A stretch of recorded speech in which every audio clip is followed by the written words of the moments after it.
Hello and welcome back to the channel. Today I'm playing chess versus shogi, the Japanese version of chess where all of the pieces move differently, and captured pieces can be placed back onto the board. My goal is to beat Fairy Stockfish. Let's get started with game number one. Alright, game number one, as you can see I've given Stockfish all of the shogi pieces. I will attach a reference of exactly how all of these pieces move. All of them move differently than normal chess pieces besides the rook, the king, and the bishop, but even these pieces are weird because these can promote to even stronger pieces on the last three ranks. So I will attach a reference for their movement patterns, which I will also personally be using since I have never played shogi. And if you look at the board, you'll also notice that we have this 9x9 grid to accommodate the shogi setup. Now, I really cannot understate exactly how different shogi is from chess, even though I've used some of the same graphics to keep things simple. A lot of these pieces just move completely differently. Even the pawn, even a piece as simple as the shogi pawn, moves one square at a time forward, but also captures one square at a time forward, so it really has nothing to do with its distant cousin of the chess pawn. But as far as major differences are concerned, I think my biggest concern is the fact that Fairy Stockfish will be able to place any of my pieces that it captures back onto the board, since it will be playing by the shogi rules, but since I will be playing by regular chess rules, there will be no placement of pieces back onto the board for me. So I'm going to start by developing my pieces, but I think I'm going to keep everything really close to the chest until I see weaknesses in Fairy Stockfish's position, because even a fair trade is material that it can place back on the board and material that I will never see again. Alright, we are met with pawn to g6, which does create a developing square A for the shogi knight, which can only move straight ahead, and also opens up the long diagonal for the bishop. On the bright side, I do have a lot of pieces that are long-range pieces, whereas most of Fairy Stockfish's shogi pieces are really like close-range pieces. Like all of these pieces next to the king only basically move about one square at a time in any given direction. The only long-range pieces I have to worry about are the bishop, the rook, and I suppose the lances as well, because they can move any distance along their file. But since they can never move horizontally, they're kind of stuck to the flanks of the board. So for the time being, I will continue just developing my pieces. Ooh, okay, that's a little bit strange. We're met with bishop capturing b2. Have I already overlooked something? I really have no idea. I suppose I will just take, you can see that there's no graphic here for white having a bishop, or rather an extra bishop, because I will not be able to put pieces back onto the board. But black does in fact have a pawn that it can use now. But okay, I really have no choice but to take back, so I will do exactly that. And we're met with the silver general, I believe, moving out to h8. I'm still not totally sure why it would play this. I'm not sure what it has calculated, why it has decided that it needed to kamikaze the bishop onto b2. I mean, I suppose now it has an extra pawn to play with, which is kind of nice if it can place it basically anywhere on the board, but I'm not totally sure I understand this maneuver. So as far as I'm concerned, I don't care, because I just don't understand it. I'll play bishop out to e3. And we're met with the silver general, or one of the silver generals, crawling up to g7. Now, I believe I have finally enabled castling, so I should be able to castle my king to safety. Okay. It's not perfect. I just realized what's happened. Okay, so normally the king actually does land on g1 and the rook does land on f1 when the position starts on a1 and goes out to h1. But since the board is one square larger, the king has now shuffled over one square. But you know what? In my book, this is pretty darn close to castling, so I'll keep it in. Alright, we get rook over to d8. I still really have no idea what sort of plan it's formulating. The pieces move so differently from the regular chess pieces that it almost seems in vain for me to even try and calculate exactly what it's trying to do, because I simply won't have a very good understanding of how these pieces can or cannot coordinate. So for the time being, I suppose I should just keep developing my pieces.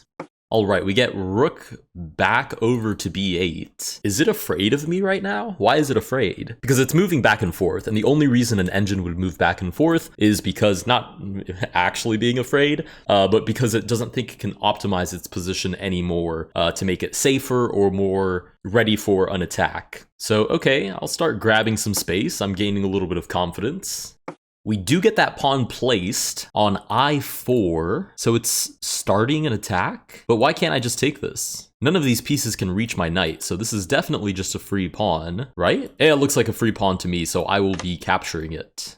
Alright, we get queen to e8. I really don't think it's actually actively doing anything. I really do think it's just kind of camping out, so I'm gonna speed through just developing some more of my pieces.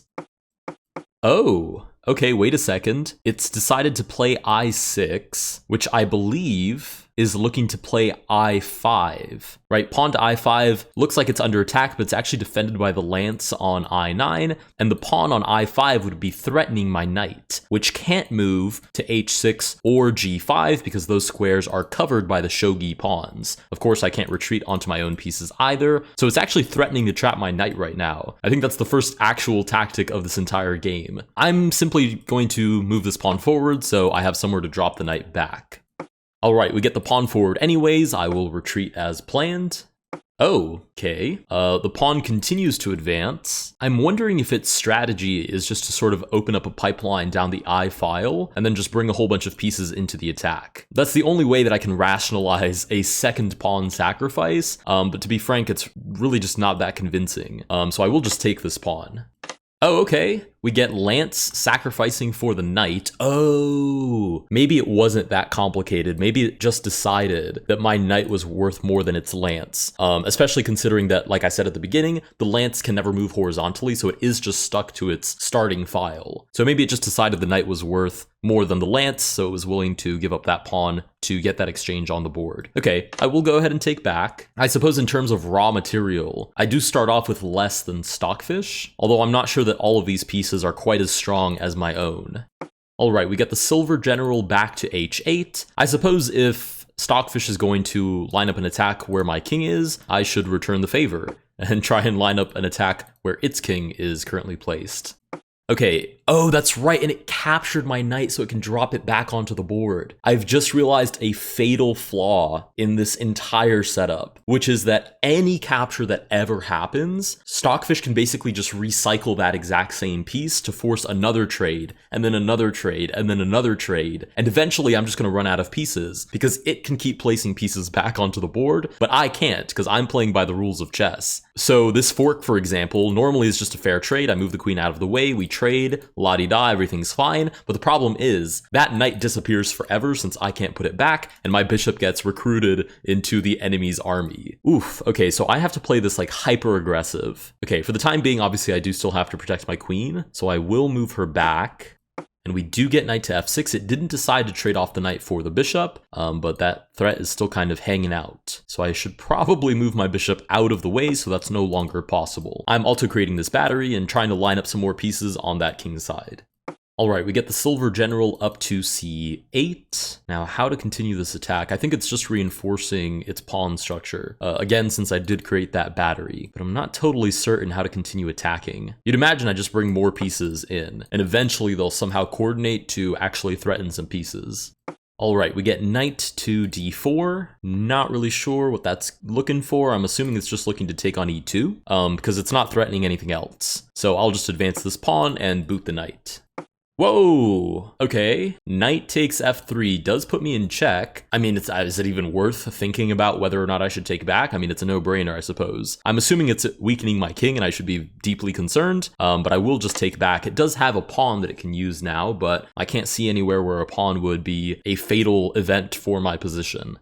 Alright, we get the gold general over to g9. I'm still really not sure what it's trying to do. I guess to be fair, I'm not really sure what I'm trying to do either. Wait, can I take this? It's defended once, twice, but I'm attacking it 3 times, so I should definitely be able to capture this pawn.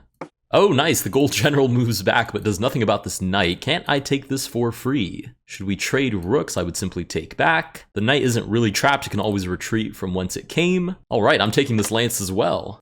We do in fact get a trade of, oh, I'm not supposed to be trading pieces. You know what, there wasn't really anything I could do about that. Eventually I was gonna have to move the knight out of the way anyways, and that rook trade was probably gonna happen. But okay, I can't keep just doing that for no reason. But once I'd imagine is not the end of the world. Ooh, okay, nice. We get the king running away. This is free, so I will take that as well. And I think Fairy Stockfish thinks it's in a lot more danger than it really is. But since it's an engine, it's capable of calculating God knows how many variations. Even though I'm not capable of it, it is. And that's all I need in order to create a species of threat. All right, we get the rook dropped on a1, hits the king, hits the bishop. There's nothing I can do about both. If I drop the bishop back, I lose it anyways. So I think I'd rather move the king up and just kind of bait the rook into leaving my position, even though it does grab a free bishop. And then maybe I have some counterplay down here on the 8th rank. Obviously, if my king is in check, I have to do something about that. So I will simply move my king out of the way. And the rook does in fact capture my bishop. It seems the rook has promoted. I'm not sure why it didn't use the promoted rook piece that I gave it, but okay. The rook is now captured on a4. I probably need to muster up some sort of counterattack before the bishop and pawn that it currently has available to drop get dropped back onto my head. So let's move the rook down to b8 and threaten the king.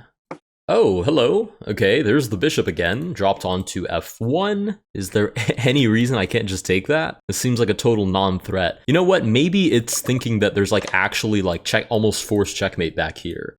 Personally, I don't see it, but this feels like a sacrificing move that's just trying to buy time. All right, the queen shuffles over to d9. Still not seeing where my checkmating threat is, but I will continue to capture pieces and try to make way into the king's position. Queen moves up. Oh, I forgot. This isn't actually a queen. This is a gold general. I will still take it, however, in order to strip the king's defenses.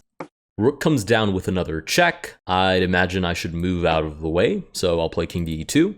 Rook to d1, and this is a promoted rook, so that does in fact put me in check. Is there any reason I shouldn't just take that? Not that I can see. I think it's just buying time for some reason, but I will take on d1. Queen shuffles over. It didn't even bother to take back. So it definitely thinks it's getting destroyed here. To be fair, it only has a pawn to place, so it really doesn't have a lot of material to work with. Let's slide back to a5. Reinvigorate this potential discovered attack. King shuffles out of the way. Now how to proceed? Maybe we have a sacrifice here. If the king takes back, we have queen to e5. Knight covers bishop b4. Pawn covers, bishop takes, and there should be some sort of checkmate there. So we'll go ahead and sack the knight with check. Okay, it places its final piece, the pawn, on d8, and I will simply take the gold general behind the king. Wow, it doesn't even take back. Okay, it thinks it's getting destroyed here. I will take this knight on b9, and we are definitely closing in on the king. All right, the king advances. We will put him in check. I almost played queen here, but that would have been a free queen, so let's use the bishop instead. Now the pawn advances. Now I can take with the queen. King shuffles out of the way. There has to be forced mate here. How does this piece move? Is this covering g9? It is. Okay, so I can't play that, but I can play this. Yeah, I can play this check. Right, it instantly moves backwards because there was nowhere else to go. We'll give this little discovered check, and that is, in fact, frankly, a really pretty checkmate. We have check by the rook, check by the knight, and the king has nowhere that it can move to. All of its escape squares are covered. It can't even block with the silver general because, again, double check. So with that, we do defeat Fairy Stockfish, even though it does have the shogi pieces. If you guys did enjoy this video, please consider liking and subscribing. Let me know what other combinations I should do, what other chess-like games I should pair up against chess. And I will see you guys in the next one.